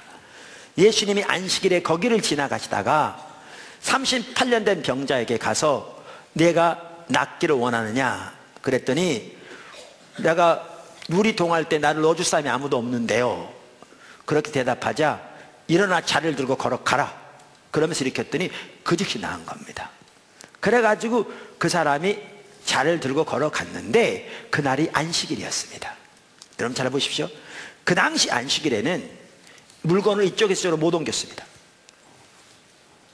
왜냐하면 구약 성경에 안식일을 거룩하게 지키라는 것이 매우 강하게 강조되어 있고 여러 곳에서, 그리고 안식일에 일하지 말라고 강조되어 있습니다. 구약 성경에. 그건 중요한 일입니다. 근데 그들은 일을 하지 않기 위해서 일을 구분하게 시작됐을지 모르지만 그 당시에는 어떤 전통을 가지고 있었느냐 하면 물건을 이쪽에서 이쪽으로 옮기는 것이 일로 여겨졌기 때문에 절대 그 일을 못했습니다. 제가 언젠가 말씀드렸는데 수년 전에 이스라엘 가가지고 들은 얘기인데 선교사님 한 분이 그러더라니까요. 이런 얘기가 나왔어요. 그러다 보니까 옆집에 있는 유대인이 하루는 안식일에 자기 좀 도와달라고 왔더래요. 가보니까 TV가 켜있는데 좀 꺼달라고 부탁하더래요. 여러분 우습게 느낄지 모르지만 리모컨 버튼을 못 누릅니다. 왜? 이게 일로 여겨지기 때문에요. 그래서 이방인인 한국 선교사님에게 부탁한 겁니다. 이스라엘 모든 호텔의 엘리베이터는 안식일이면 자동으로 작동한대잖아요. 왜? 버튼 누르는 걸 일로 여기기 때문에 못하는 겁니다. 그래서 그 당시에 물건을 못 옮겼어요. 그런데 이 치유받은 사람이 자리를 들고 걸어가니까 그들의 관점에서 안식일을 범하는 거죠. 안식일을 범하는 것은 하나님 율법 중에 가장 중요한, 그들의 인식은 더욱더 그것을 범하는 거니까 너는 왜 안식일을 범하느냐 뭐 이랬겠죠.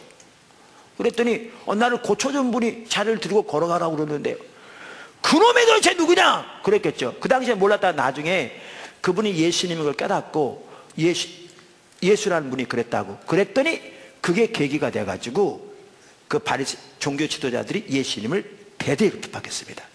안식일을 범한다는 거죠. 자, 여기 보십시오. 이때 예수님이 그들에게 만약에 내가 뭘 안식일을 범했느냐, 내가 무슨 하나님의 율법을 어겼느냐, 그러면 그들은 성경에 창세기부터 말라기까지 그 당시 가지고 있던 성경에 안식일을 거룩하게 지키기 위해서 일하지 말라는 그 수많은 구절들을 갖다 드리겠죠. 무슨 말인지 아십니까? 문제는 이거죠. 안식일에 일하지 말라는 건 성경인데 하나님이 말씀하신 일하지 말란 말은 일상 일에서 쉬고 육신이 쉴 뿐만 아니라 그날을 하나님께 예배하는 날로 삼으라는 건데, 안식일을 잘 지키려는 노력에서 시작되었을지 모르지만 그들은 일을 세분화해서 예를 들면 물건을 옮기는 걸 안 한 거죠. 근데 이거는 말씀이 아니라 전통인 거죠. 이 구분을 아셔야 합니다. 전통인 거죠. 근데 이거죠, 전통이 굳어지다 보니까 전통이 도구마가 된 거죠. 그래, 전통이 도구마가 되니까 전통이 하나님의 말씀과의 구분이 사라진 거죠. 그래서 그들은 당연히 물건을 옮기지 않는 것이 하나님의 말씀이라고 그들은 받아들이고 있었죠. 무서운 겁니다. 무서운 겁니다. 그러니까 그들의 눈에는 예수가 안식일을 범하는데 앞장서는 바알세불 집힌 귀신의 왕 사단의 영향 아래 있는 이단의 괴수인 거죠. 왜? 하나님께로 온 자면 어떻게 하나님 말씀을 어기겠냐는 거죠. 능력이 나타나는 것은 부인할 수 없는데 하나님의 말씀을 어긴 자라면 어떻게 하나님께로부터 온 자며 하나님께도 온 자가 아니면 그 능력이 어떻게 하나님의 능력이냐는 거죠. 그러니까 바알세불 집힌 자요, 사단의 종이요, 이단의 괴수라는 거죠. 그래 비방한 거죠. 문제는 그들이 전통과 말씀을 구분하지 못했다는 겁니다. 왜 구분이 안 되냐면 전통은 도구마를 갖게 되는데, 집착하면 영향력을 갖게 되는데, 그래서 전통과 성경의 구분이 사라져 버립니다. 다시 말하면 전통이 성경이 되어버리는 겁니다. 이게 무서운 겁니다. 그럼 이렇게 되면 아까 말하는 뭐가 문제냐? 성령을 소멸하는 게 문제입니다. 이게 무서운 겁니다. 그렇게 핍박하다 예수님이 뭐라고 말씀하셨냐면, 나는 스스로 아무것도 할 수 없다. 나는 아버지가 행하시는 걸 본다. 그것을 나도 행한다. 아버지가 아들을 사랑하셔서 아버지 행하는 그 아들에게 보이신다. 다시 말하면 예수님이 38년 된 병자를 고친 게 예수님이 일을 한 게 아니고 하나님과 관계, 사람의 인도를 따라 하신 걸 볼 수 있다고요. 다시 말하면 성령의 인도를 따라 하신 걸 볼 수 있다고요. 예수님 모든 사역을 성령의 인도를 따라 성령의 능력을 감당하셨으니까, 하나님과 관계에서 그랬으니까. 근데 이들은 말씀을 내세우면서 말씀 하면서 실제로는 전통이 위로 가니까 전통에 의한 삶을 실제로 살고 있었고, 그 결과가 뭐냐? 성령을 소멸한 거죠. 무서운 겁니다. 그럴 때면 그들은 성경을 해석할 때 그 전통인 관점에서 해석한 거죠. 그러니까 그들의 눈에는 그렇게 보이는 겁니다. 둘이 구분이 없어진 겁니다. 이게 무서운 겁니다. 무서운 겁니다. 캐톨릭의 문제만이 아닙니다. 무서운 겁니다. 아까 읽었던 마태복음 15장에 보면 14장에 보면 어떤 일이 있었냐면 예수님을 통해서 하나님께서 놀라운 기적의 역사를 나타내십니다. 심지어 사람들이 지나가다가 예수님만 그냥 붙잡기만 해도 그냥 모든 병이 다 나와버렸습니다. 그 엄청난 일이 일어났습니다. 근데 15장 1절에 보면 제자들이 손을 씻지 않고 밥 먹는다고 해서 그게 성경을 어긴 것도 아닌데 근데 그들은 그렇게 안 받아들입니다. 왜? 전통에 집착하면 전통이 도구마를 갖게 되고 영향력을 갖게 돼서 전통과 성경의 구분이 사라집니다. 그러니까 그들은 그것을 성경으로 여기고 있었습니다. 그 하나 때문에 그 하나님의 모든 역사를 다 치워버립니다. 잘못된 거라는 거죠. 얼마나 무서운가를 보십시오. 얼마나 무서운가를 보십시오.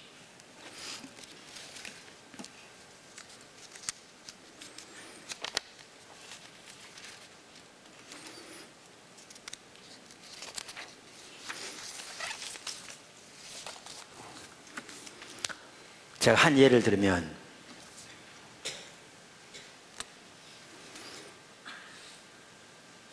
어떤 사람들은 포도나무 교회를 방문해서 물론 방문해서 수많은 사람들이 왔다 그냥 갈 겁니다. 그런 일 때문에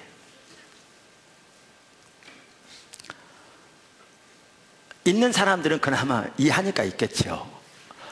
방문한 분들도 와서 여러 가지 때문에 이제 이상한 눈으로 보기 시작합니다. 이놈의 교회는 왜 찬송가 안 하냐? 이놈의 교회는 왜 사도신경 안 해오냐? 이놈의 교회는 왜 예배가 기냐? 심지어 어떤 분은 이놈의 교회는 목사가 왜 소리를 바락바락 지르냐?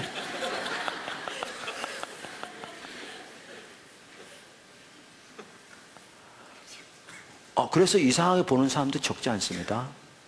그래서 왔다 가버리고요.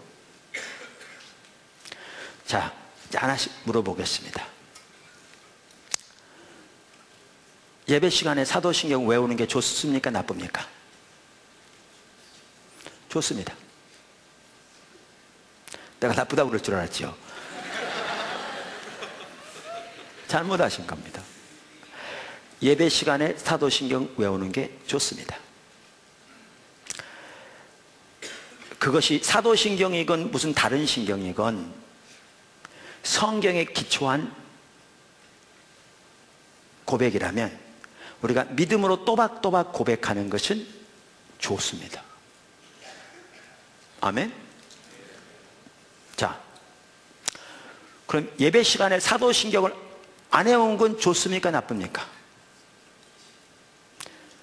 그것도 상관없습니다. 사도신경의 내용을 부인하는 것이 문제지 사도신경을 예배 시간에 안 외운다고 문제되는 건 전혀 아닙니다. 성경에 사도신경을 외우라고 써 있습니까? 안 써 있습니까? 안 써 있습니다. 쓰여질 리가 없죠. 사도신경이 나중에 나왔는데 성경에 기초해서. 만약에 성경에 사도신경이라는 내용이 있고 그 사도신경을 예배 시간에 외우라고 돼 있다면 우리는 외워야 할까요? 안 외워야 할까요? 외워야 되죠. 근데 성경에는 사도신경을 외우라는 말이 없습니다. 특별히 저는 침례교 목사인데 우리 침례교단에서는 사도신경을 안 외웁니다. 안 외웁니다. 왜 사도신경을 안 외우냐면 근데 제가 침례교 목사라서 안 외운 건 아닙니다. 저는 개인적으로. 근데 침례교단은 안 외웁니다. 참고로. 왜 안 외우느냐? 우리 침례교단에서는 신앙관이 어떤 신앙관을 가지고 있느냐 하면 사도신경이건 다른 신경이건 성경에 토대한 신경은 다 좋은데 우리는 어떤 신경과 신조를 가지고 성경을 보기보다 성경 그 자체가 우리의 기준이 되기를 원해서 우리는 어떠한 신경을 신조를 갖기를 원치 않습니다. 성경 그 자체가 우리 기준이 되기를 원합니다. 그 노력이 그 바탕에 있습니다. 저는 그게 매우 옳다고 생각하는 사람입니다. 그러니까 친정의 목사가 됐겠지만, 그래서 사도신경을 외우는 건 좋습니다. 안 외워도 상관없습니다. 사도신경뿐만 아니라 다른 신경이 있다, 예배 시간에 좋습니다.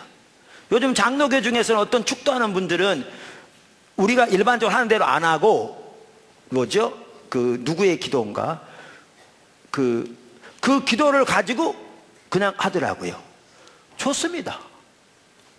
성경에 기초한 내용으로 성도들 위해서 복을 빈다는 것은 좋습니다. 문제는 이겁니다. 문제는 이겁니다.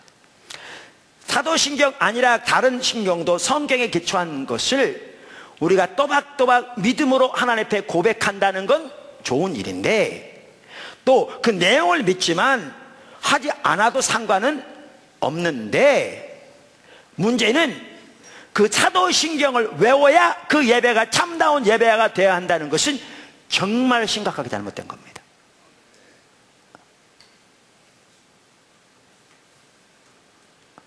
근데 그렇게 생각하는 사람 정말 많습니다. 전통이 도구마가 되어서 도구마가 영향력을 발휘하면서 성경과 전통의 구분이 사라진 겁니다. 그게 전혀 성경에 나와 있는 내용이 아닌데, 사도신경을 안 해오면 그 예배가 뭔가 잘못된 예배처럼, 그리고 안 해오는 교회가 있으면 뭔가 잘못된 교회처럼 판단하는 그 사고가 전혀 성경적이 아닙니다. 우리나라 너무너무 팽배해 있습니다. 저는 왜 안 해오냐? 침례교 목사로서 그러한 가치관에 대해 바탕에 깔려있기도 하지만 성경들하고자 하는 또 하나 뭐냐면, 금방 말씀드린 대로 어떠한 예배 순서에 뭐가 들어가야 그 예배가 참다운 예배가 되어야 한다고 믿는다면 그건 십자가의 복음과는 상관없는 율법주의입니다.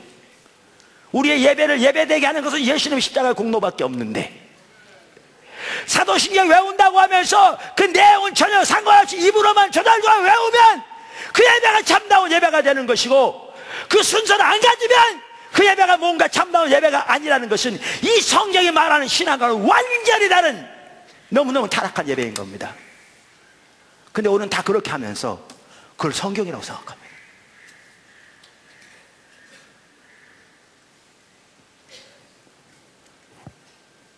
그래서 말씀 그럽니다. 무슨 말씀이에요? 어디에 그 말씀이 있는데요?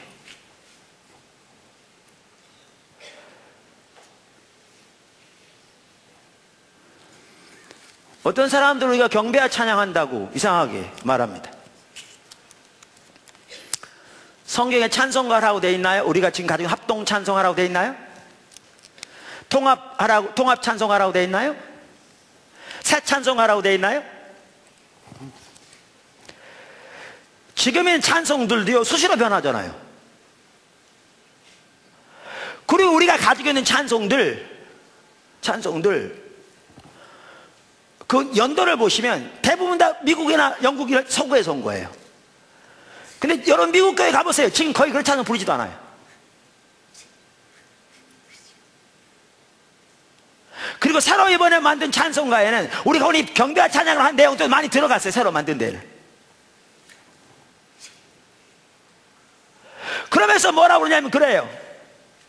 주일날 대배 시간에는 찬송을 불러야 되고, 저녁 예배 시간을 금요 철학할 때는 그분들 복음성가라고 그러죠. 우리는 복음성가 하는 게 아닌데 복음성가 불러도 되고. 성경에 대예배 소예배가 어디 있습니까? 중요한 거는 찬송의 가사의 내용들이 정말 성경적이냐, 그리고 이 찬송가가 정말 하나님만 높이는 찬송이냐, 그분만을 높이느냐, 그분께 감사를 드리고 그분께 찬사를 드리고 그분으로 기뻐하며 그분만을 높이느냐, 입술만 높일 뿐만 아니라 우리 온 삶으로 그분만을 높이느냐, 이게 예배의 핵심인데 우리가 그런 예배를 추구하는데, 그래서 이렇게 예배를 드리는데, 찬송가에 나온다 일하러 가세 일하러 가, 이거는 새마을 운동 가는데도 찬송가 아닙니다. 그게 무슨 찬송입니까?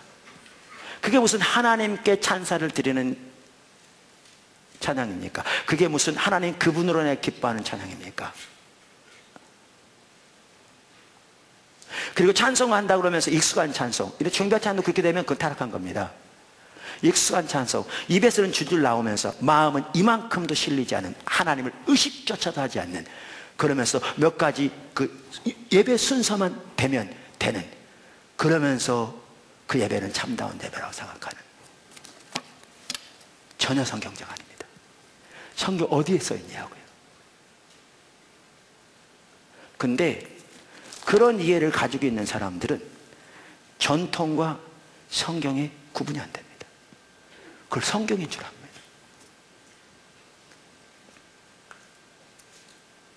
이만큼 무섭습니다. 제가 몇 가지 예만 들었습니다.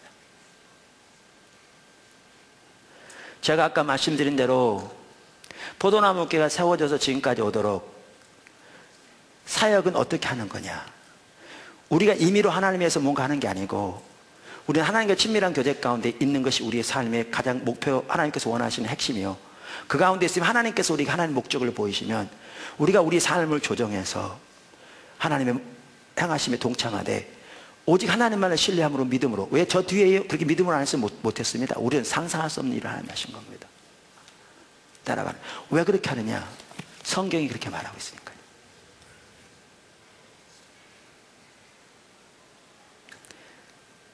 우리가 왜 이렇게 예배를 추구하고, 예배에서 어떻게 왜 그렇게 하나님을 예배하기를 추구하고, 그리고 왜 우리가 사역을 이런 방법으로 하나님의 앞서가 따라, 이 모든 바탕에 뭐가 있는 줄 아십니까?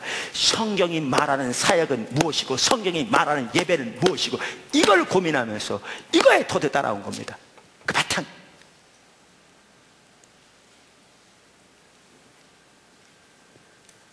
그게 있었습니다. 지금도 그게 있습니다. 그래서 우리가 미처 알지 못했던 것 중에 정말 하나님의 말씀에 소중한 것들이 알려진다면 우리는 당연히 받아들일 겁니다. 주의 말씀이니까. 그런데 예수님이 20년, 30년, 40년 됐다고 하면서 어디서부터 어디까지가 성경이고 어디서부터 어디까지가 전통이 전혀 알지 못한 채 자기가 가지고 있는 작은 지식을 가지고 판단하는 사람들 절대로 적지 않습니다. 그러면서 말씀 그렇습니다. 그건 전혀 말씀의 삶이 아닙니다. 제가 어느 교회 집회 갔습니다. 어디라고 그러면 안 될 것 같아서 오래됐습니다. 장로교회였습니다. 어떨 때 설교하다 보면 현실 딱 보일 때가 있거든요. 눈에 보인다는 게 아니라 하나님 딱 깨닫게 하실 때가 있어요. 환상이 보인다는 게 아니고 보여질 때가 있다고요. 이렇게 그냥 알아진다 그럴까? 뭐 그런 거 있죠. 아마 성령의 은사 한 부분 같지 않나 싶어요. 잘 모르겠어요. 목회자들은 그런 경험이 많이 있을 거라고 생각해요. 갔는데 이게 보이더라고요. 장로님들이 계세요. 그 교회는 장로교니까. 근데 성경에서 말하는 장로의 직분이 뭔지, 장로는 어떤 사람들이고 어떤 직책의 일이며, 장로는 어떻게 하나님의 목적에 앞서서 따라가면서 어떻게 본보기와 설득을 통해 하나님의 백성들을 하나님께로 인도하는 그러한 자리인지, 직책에 대한 소명에 대한 비전은 전혀 없는 채 뭐만 남은 줄 아세요? 전통적으로 내려오는 교단법에 따른 장로가 한다는 행위만 남아있어요. 장로는 교회에서 재정을 담당하는 자고 목사를 견제하는 자고 등등. 그러면서 말씀 그래요. 그게 무슨 말씀이에요? 그게 무슨 말씀이냐고요.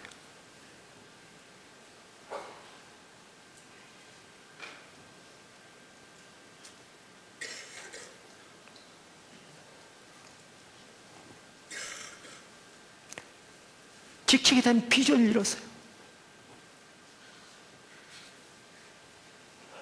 사실 성경에 말하는 장로는 목사예요. 오늘날이요.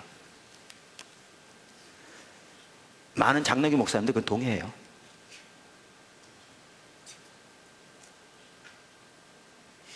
근데 그걸 떠나서 정책의 비전을 잃었다고요. 전통제에는 관습에만 익숙하지 성경이 말하는 말을 모른다고요. 근데 전통에 내놓은 관습과 성경의 구분이 사라져버렸다니까요. 전통이 도구마가 되어버렸어. 그걸 성경으로 여긴다니까요.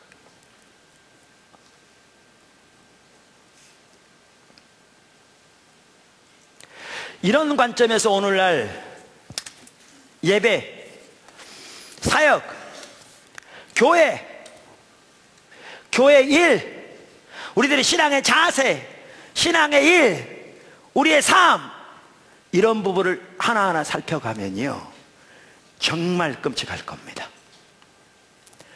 정말 두려울 겁니다.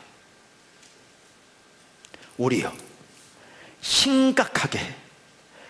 그런데 그런 상태에 있으면서 아까 제가 처음에 뭐라고 그랬냐면 하나님의 말씀이 철저하게 우리의 기준인 삶이 되어야 합니다. 그러면 우리는 뭐라고 그러냐면 이 상태인데 아멘! 그렇습니다. 당연하지요. 그렇게 말합니다. 문제는 그 말의 의미가 뭔지를 모르죠.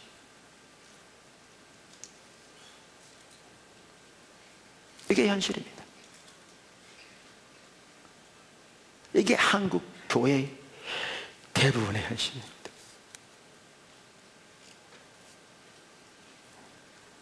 그래서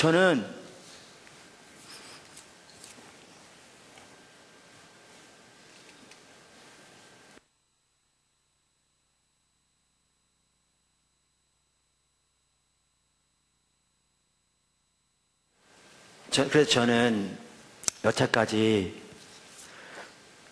이 토대 위에서 해왔어요. 지금도 이 가치가 그 바탕에 있어요. 그러니까 여러분 저한테 오려면 성경 가지고 오세요. 그러니까 상담하러 온다는 게 아니라 저한테 어떤 일을 얘기하고 싶으면, 그러니까 이런 식으로 오지 마세요. 여러분 저한테 오는 분은 없어요, 거의. 근데 저한테 오려면 어떤 목사님이 이렇게 하던데요, 그렇게 오지 마세요. 그럼 그 목사님의 기준이라는 얘기입니까? 그럼 그 목사님 말하는 대로 살라고 하시는 겁니까? 어떤 목사님이 어떻게 말했을 때 그분이 성경에 어떤 성경을 토대로 어떻게 말했는데 그것이 성경적으로 매우 옳은 말씀이다. 그런데 우리는 그 성경의 기준에서 떠나서 다르게 하고 있는 것 같다. 그게 있으면 성경을 가지고 저한테 오세요. 그럼 우리는 고민하면서 바꿔가겠죠. 예, 우리는 고민하면서 바꿔갈 겁니다. 제가 그건 보증합니다. 우리는 고민하면서 바꿔갈 겁니다.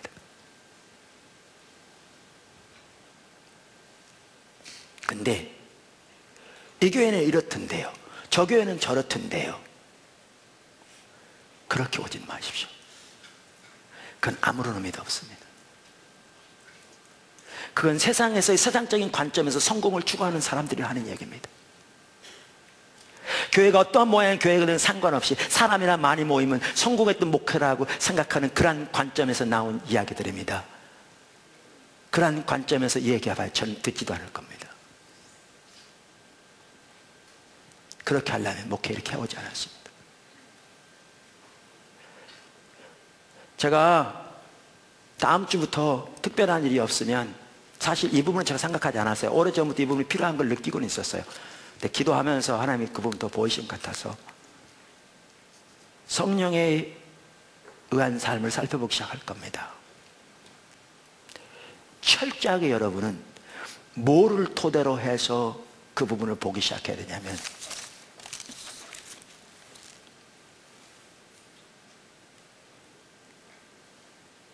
이게 우리의 기준입니다. 이게 우리 기준이라니까요. 이 성경의 토대에서 이해하셔야 합니다. 그리고 성경의 토대에서 저한테 얘기하십시오.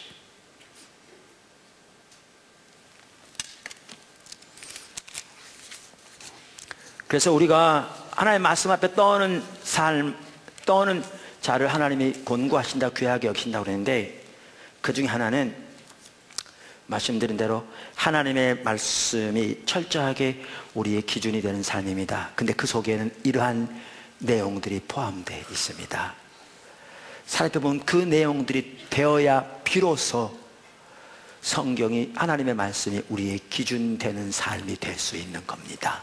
그렇지 않으면 말로는 아무리 이렇게 외쳐도 실제 우리 삶은 전혀 말씀의 한 삶이 아닙니다. 바리새인의 예배처럼, 바리새인의 삶처럼. 사실 우리 예배 보세요. 우리 예배 오늘날 아까도 말씀드린 대로 뭐가 하나님이 기뻐하신 예배고, 예배의 핵심이 뭐고, 어떻게 하나님을 추구하고, 이런 건 개념조차 없는 경우가 너무너무 많습니다. 하나의 종교적인 의식으로 전락해버렸어요. 1시간만 지나면 쥐를 틀고 있어요. 아니, 성경 어디에 11시에 12시에 끝난다고 나와 있던가요? 내 얘기는 무조건 길게 옳다, 그 얘기는 전혀 아닙니다. 문제는 하나님을 추구하는 게 있냐는 거예요. 정말 주님을 찾느냐, 주님을 예배하는 거예요. 안 하는 거죠. 그분을 알기를 추구하느냐는 거죠. 그분을 만나기를 사모하느냐는 겁니다. 그분의 뜻과 길을 알아 그 앞에 자신의 삶이 조명되어지고, 그래서 자신의 삶이 돌이켜지며 하나님의 길을 발견해서 그 가운데 함께 있기를 추구하고 있느냐는 거죠. 하나님의 이 시대에 향한 목적을 알아, 그것을 깨달아 온 사람으로 그곳에 함께 있기 위해서 주님이 어디에서 일하고 계신지 고민하며 주님을 찾고 있느냐는 거죠. 이러한 예배의 가장 핵심적인 내용들은 그런 개념조차 없는 채 종교적인 하나의 의식으로 전락해버린, 그것도 정해놓은 시간 점잖게 앉았다만 가면 그것을 예배라고 생각하는 그런 인식 가운데 와서 우리가 그런 예배를 추구하고 있는데 자기 생각이 안 맞다고 얘기하고 있느냐는 거죠. 이 말씀을 전혀 알지 못하면서.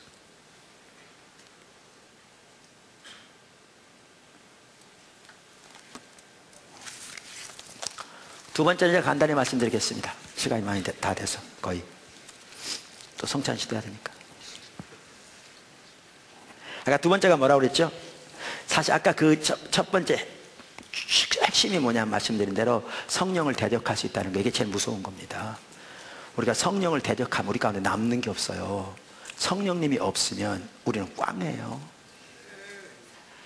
그게 무서운 거예요. 자, 두 번째 아까 뭐라고 그랬죠? 하나님의 말씀 앞에 자신을 거는 삶. 이제 이렇더라고요. 이게 하나님의 말씀 앞에 떤다는 말은 이게 같이 가는데요.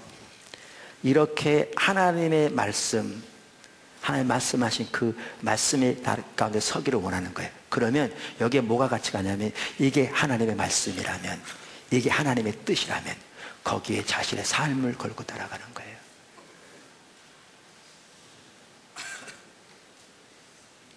이게 필요해요. 제가 자주 말하는데, 저는 미국에서 80년부터 87년까지 공부하고 돌아와가지고 교회를 개척하게 됐는데요. 처음에 보니까 저는 목회를 못할 게 보이더라고요. 제가 여러 번 얘기해서 대부분 다 알죠. 아니, 목사가 목회를 잘할 게 보여야 되는데 목회 못할 게 보여요. 내내. 사업하는 분이 한 분이 그러더라고요. 자기 눈에는 돈이 보인대요. 굴러다닌대요. 그러니까 그런 분이 사업 잘하거든요. 그러니까 기름 부음이에요. 보이는 거죠. 근데 나는 목회 잘할 게 보여야 되는데 처음부터 목회 못할 게 보이는 거.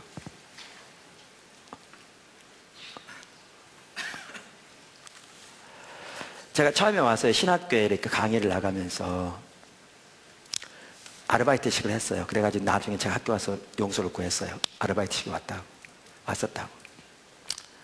근데 이제 강의하면서 이렇게 개척을 하는데 학생 2명이 왔어요. 배우겠다고. 이제 같이 이렇게 동역하고. 전도사를 이제 임명해서 하는데, 그분들에게 설교할 기회를 줘야 되잖아요. 그러니까 저녁 예배 때 가끔 설교할 기회를 줬어요. 근데 그전에는 전혀 몰랐거든요. 근데 그분들 설교하면 딱 보니까 내 모습이 보이더라고요. 근데 그분들 어떻게 설교하냐면, 성도들이 어떤 상태가 다 파악하는 거예요. 예를 들면 경제적인 어려움 당한 사람이 있다. 그제 경제 어려운 지경이거든요. 그러면 어떤 설교를 하냐? 경제적으로 축복받는 비결 딱 이렇게 전하는 거예요. 그 저들 입장에서 자기 지금 경제적으로 어려운데 경제를 축복하는 비결 따르고 눈이 바짝바짝 하는 거죠. 이렇게 설교한 게 딱 보이더라고요, 내 눈에. 근데 그게 딱 보이니까 내가 보이더라고요. 나는 어떻게 하고 있냐면, 그전에는 몰랐어요. 그분이 하는 걸 보니까 내가 보인 거예요. 나는 어떻게 하고 있냐면, 하나님 뜻이 뭘까 이러고 있어. 난 사실 이게 안 보여.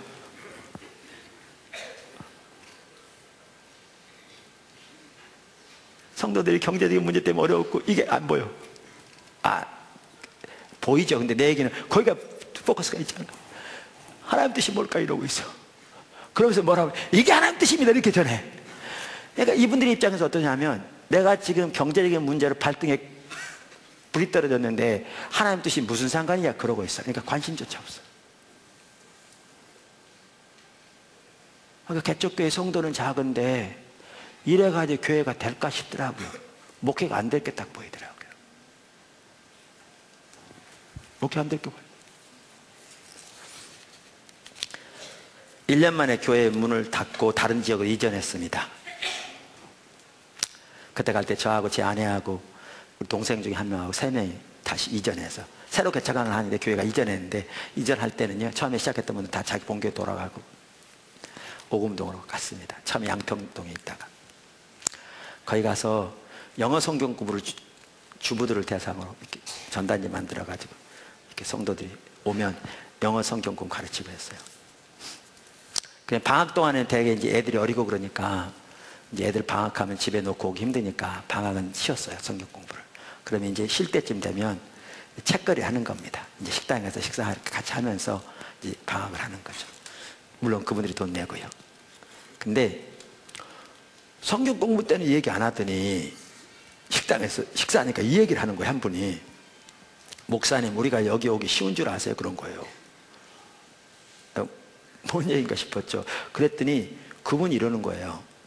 그러니까 그때는 영어를 가르치는 게 아니고요, 영어 성경 가지고 성경 공부하는 거예요. 예를 들면 NIV 성경 가지고 오늘 마태복음 1장 쭉 읽어가면서 1절부터 읽어가면서 설명하고 그런 식으로, 그리고 오늘 1장 했으면 다음 절 2장 이렇게 하는 거예요. 저는 성경에 나와 있는 내용들, 지금 우리가 살펴보면 이런 관점에서 나누는 거죠. 그러니까 그분이 그러더라고요. 한 번 오면요, 뒤통수 맞는 것 같대요. 그럼 집에 가 쓰러진대요. 속으로. 그럴 수도 있구나. 그리고 집에 쓰러져가지고 씨름씨름 하면서 가만히 생각해 보면 그래도 그 말이 맞대요. 그래서 그 다음 주에 또 온대요. 근데 나는 전혀 모르잖아요. 지난주에 마태복음 1장에서 오늘 마태복음 2장 하는 건데, 그분 입장에서는 깐님과 똑같은 거죠. 내가. 그러니까 집에 가 쓰러진대요. 그러니까 일주일 동안 씨름씨름 하다가 그 다음 주에 못 온대요. 그러면서 하는 말이, 목사님 우리가 여기 오기 쉬운 줄 아세요? 그러는 거예요.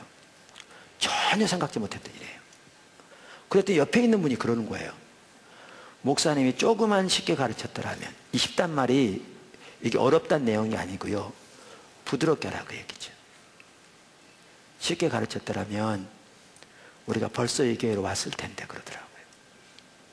나는요, 주부 성경 공부 만들 때쯤이면 그 지역에 새로 입주하고 그러니까 교회를 못 정한 분들이라든가 이분들이 또 와서 은혜 받고 개척할 때 같이 해서 교회도 세워지면 좋겠다, 그래서 한 거죠. 근데 저는 이렇게 그 눈치를 잘 몰라서 그런지 전혀 그런 의사를 안 보이길래 그분들이 전혀 그런 의사가 없는 줄 알았어요. 그래서 내가 그 목적으로만 한 건 아니니까 그냥 신실하게 가르친 거죠. 근데 그분들이 그런 의사가 있었으니까 왔었던 거예요, 결국. 근데 메시지가 강해서 못 오는 거죠. 근데 그 말을 들으니까 쉬운 것 같죠. 그분들이 큰 교회, 작은 교회, 목사님 오른팔 왼팔 한 분들이 다. 그러니까 개척교회 성경 공부하러 오죠. 근데 그분들이 메시지가 강해서 못 올 정도면 누가 오겠나 싶더라고요. 목사가 개척교회 하는데 얼마나 힘들겠어요. 이래가지고 교회가 될 것 같지가 않아요. 그날 밤에 절대 잠을 깊이 못 자죠. 뜬으로 밤새진 않았어요. 잠이 깊이 안 들어요. 될 것 같지가 않아. 근데 제가 며칠 만에 다시 일어났어요. 왜냐하면요, 제가 보기에 아무리 성경을 봐도 성경은 다르게 가르치고 있잖아요.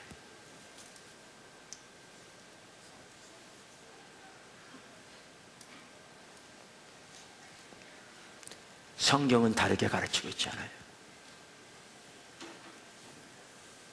누구든지 나를 따르려거든 자기를 부인하고 제 십자가를 지고 나를 따르라. 자기 아내나 남편이나 부모나 자식을 미워하지 않는 내게 합당치 않다. 이 구절들이요, 성숙한 성도에 대해서 하는 말이 아니라 예수님을 따르는 가장 기본적인 자세를 말하고 있는 구절입니다. 지금은 더 확실히 보여요. 그 당시도 그 정도는 보였어요. 그러니까 아무리 제가 성경을 봐도 성경은 다르게 말하고 있지는 않아요. 그러면 며칠 만에 툴툴 털고 일어납니다. 그러면 제가 했던 말이 있어요. 입버릇처럼. 그래, 결국 주님이 오셔야 돼. 언제 주님이 어떻게 오실지요? 절대 모르죠. 될 것 같지가 않아. 앞이 안 보여. 근데 다른 선택은 없었어요. 왜? 말씀이 그러니까요.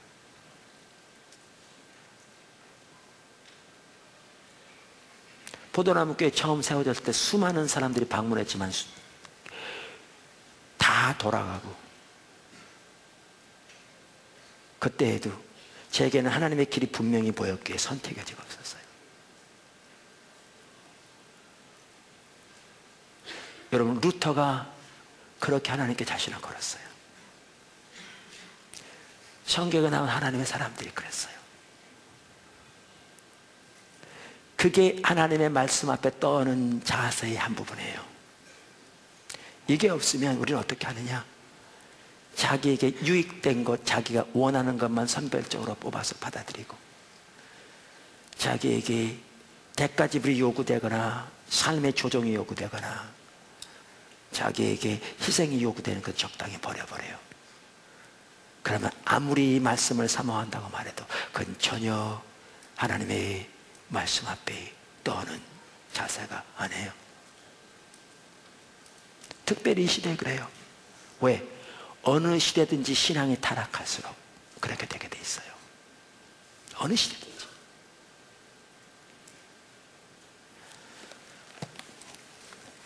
설교 마칩니다. 하나님의 말씀 앞에 떠오는 그 사람을 하나님이 귀하게 여긴다 그랬습니다. 사실 제가요, 조금 이따 나눴지만 작년 아니에요. 재작년인가 그 전년인가 하나님이 한때 짧은 기간 동안 저를 여러 교회 집회를 보내신 적이 있었어요. 연합 집회도 보내시기도 하고요, 큰 교회 집회를 보내시기도 하고요, 작은 교회 집회를 보내시기도 하고요. 그러면 하나님의 말씀을 전하게 하셨어요. 근데 일정 기간 그런 적이 있었어요. 근데 딱 어느 날 저에게 뭐가 비춰지냐면 이게 비춰지더라고요.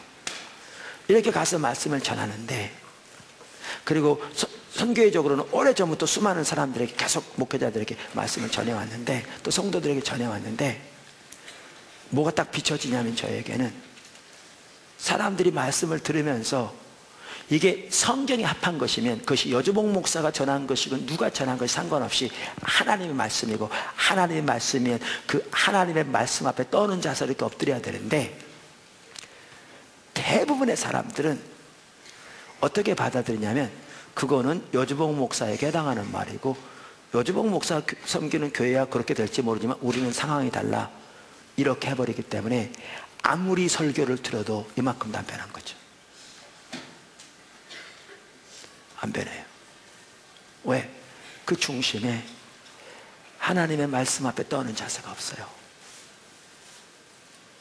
자기 형편과 처지를 따라 자기가 좋아하는 말만을 선별적으로 받아들이고, 아무리 하나님의 말씀이라도 자기 형편에 안 맞으면 그것은 상대방에게나 해당하는 말이라고 치부해버려요. 그러니까 아무리 외쳐도 변하지가 않아요. 이게 쫙 비춰지더라고요. 그러니까 설교를 들은들 아무런 의미가 없고, 오랫동안 메시지를 들은들 아무런 의미가 없는 거죠. 이 중심에 하나님의 말씀에 떠오는 자세가 없기 때문에.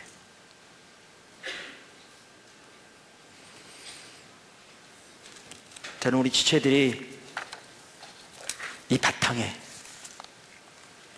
우리 신앙의 바탕에, 이건 겉으로 드러나지 않을지 모르지만 그 토대, 그래서 제가 그림을 그렇게 그렸는데, 우리의 삶의 사역의, 우리의 신앙의 모든 바탕에 이 말씀의 한상, 하나님의 말씀 앞에 떠오는 이 자세가 놓였기를 바랍니다. 그래야 포도나무 교회는 하나님의 기뻐하신 교회로 지속적으로 세워질 수 있고 하나님의 뒷받침이 함께 하실 것이며 하나님의 유업이 성취되는 그 자리에 머물러 있게 될 것입니다. 그래서 반드시 그 사고를 가지고 그 토대 위에서 우리 같이 신앙생활 하기를 주님으로 축원합니다. 기도하겠습니다.